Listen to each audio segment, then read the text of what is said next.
Good morning, Joe.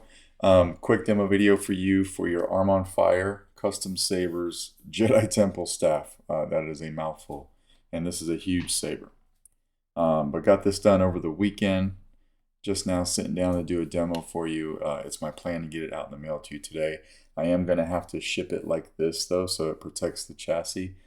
So I'll just have to go get a tube mailer. All right, but you had left it up to me whether to install it with two Proffies or one. So I went with a single one to try to save costs a little bit, but then also on this particular setup, I just felt like it fit. All right, you sent these switches that came with the staff.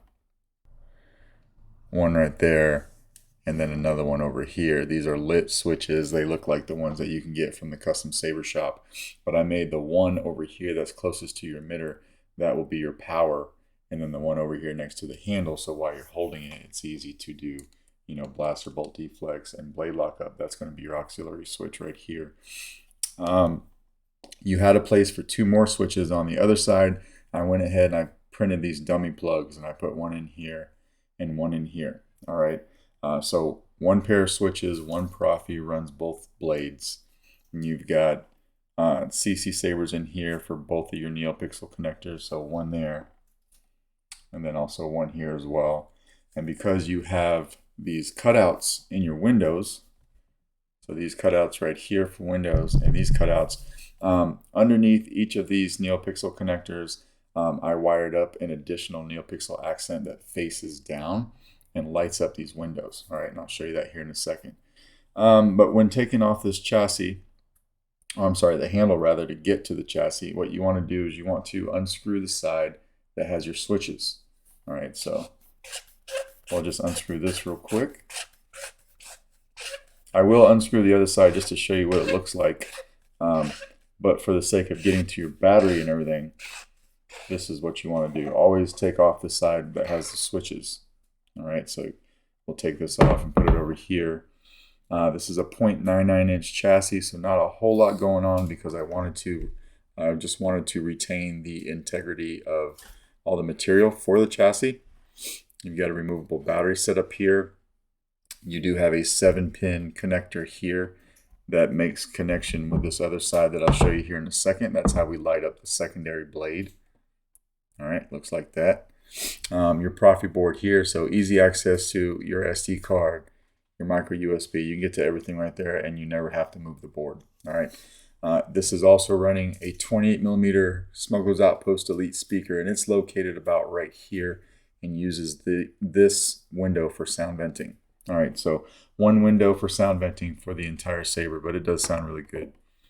If you were to take apart the other side, which you'll never have to do, but just so that you can see what it looks like, it has a smaller chassis piece sticking out with a blade side PCB here that never comes out. Okay, and then I actually took off the shroud here, drilled and tapped a retention screw to hold this in place, and then put the shroud back on, obviously, so you'll never even see that that's there. All right, so we'll put this all the way back on. For now, it's just the stock font package on it. So I did not put a copy of the config file on the SD card because it's a stock font package. Let me know if you need one, and I'll be happy to send it to you. All right, but we'll come over here and we're going to put a battery in. It lights up, boots up, that's good. Try to be careful. This is a pretty solid chassis, but it's skinny, it's long. You know, stuff can break if you're not careful, so don't drop it, obviously, when putting your battery in. I kind of just reinforce it with my other hand here.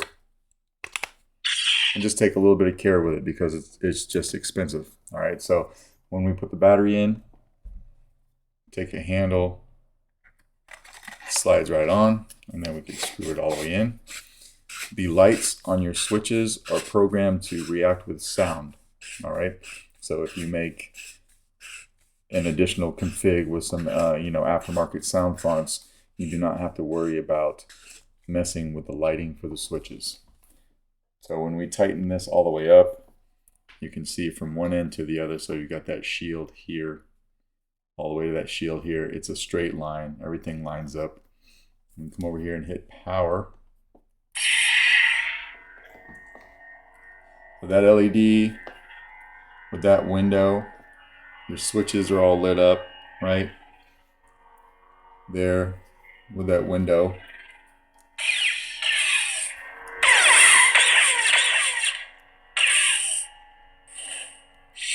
Go another sound font.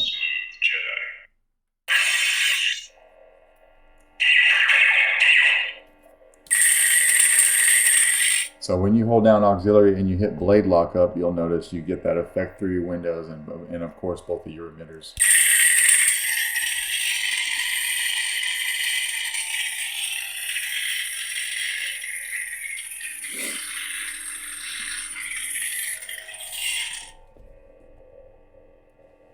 We'll turn it off. I don't have two 1-inch blades at this time, so basically what I'm going to have to do is I put the blade in one side. I'll show you that it lights up, and we'll have to take it out and just put it in the other side so that you can see those pins are working as well. So that's one side, right? If I take that out, swap it over, put it in the other side here, this lights up as well. Just like that, just like it should, all right? A little bit of an awkward guide to try to demo for you, but hopefully that shows you that everything is working on this guy like it should, you know. And then when you're done, come back over here and unscrew this handle to take the battery out. Very easy to do.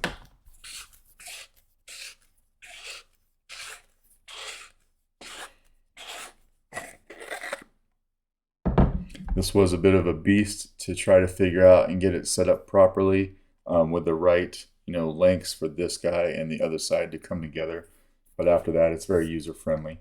Come over here from the positive side by your 7-pin connector. Pop it out with your finger just like that. All right. And that is basically your temple guard staff. Let me know if everything looks good to you, and I'll try to get this out in the mail to you today. All right. Thanks.